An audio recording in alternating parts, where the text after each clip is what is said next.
Hi hello ಕನ್ನಡಿಗರೇ, ಈಗಿನ life ಸ್ಟೈಲಲ್ಲಿ ತುಂಬ ಹೇರ್ ಫಾಲ್ ಆಗ್ತಿದೆಯಾ?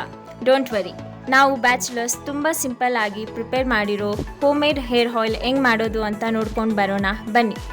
ಇದಕ್ಕೆ ದಾಸವಾಳದ ಹೂವು, ಅಲುವೆರಾ, ಕರಿಬೇವು, ಈರುಳ್ಳಿ, ಅಂಟ್ವಾಳಕಾಯಿ, ನಲ್ಲಿಕಾಯಿ, ಮೆಂತ್ಯ ಕಾಳು ಹಾಗೂ ಕೊಬ್ಬರಿ ಎಣ್ಣೆ ಮತ್ತು ಶೀಗೆಕಾಯಿ.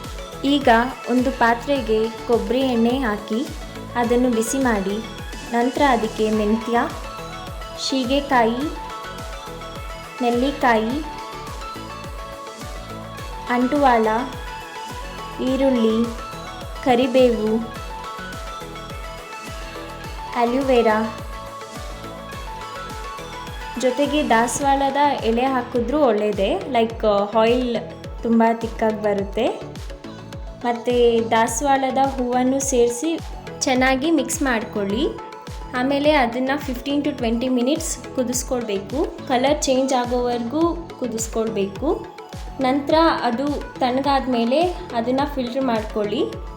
ಇವಾಗ ನಮಗೆ ಬೇಕಾಗಿರೋ ಆಯಿಲ್ ಸಿಂಪಲ್ ಆಗಿ ರೆಡಿ ಆಯಿತು. ಈ ಹೇರ್ ಆಯಿಲ್ ನಿಮ್ಮ ಹೇರ್ ಫಾಲ್, ಹೇರ್ ಡ್ಯಾಮೇಜ್ನ ಪ್ರಿವೆಂಟ್ ಮಾಡುತ್ತೆ, ಹೇರ್ ಗ್ರೋತ್ ಚೆನ್ನಾಗಾಗುತ್ತೆ. ಸೊ ನೀವು ಇದನ್ನು ಮನೆಯಲ್ಲೇ ತುಂಬ ಈಸಿಯಾಗಿ ರೆಡಿ ಮಾಡ್ಕೋಬಹುದು. ಈ ವಿಡಿಯೋ ನಿಮಗೆ ಇಷ್ಟ ಆದರೆ ಟೀಮ್ SRSH ಚಾನಲ್ನ ಲೈಕ್ ಮಾಡಿ, ಸಬ್ಸ್ಕ್ರೈಬ್ ಮಾಡಿ ಹಾಗೂ ಶೇರ್ ಮಾಡಿ. ಶುಭ ದಿನ ಕನ್ನಡಿಗರೇ.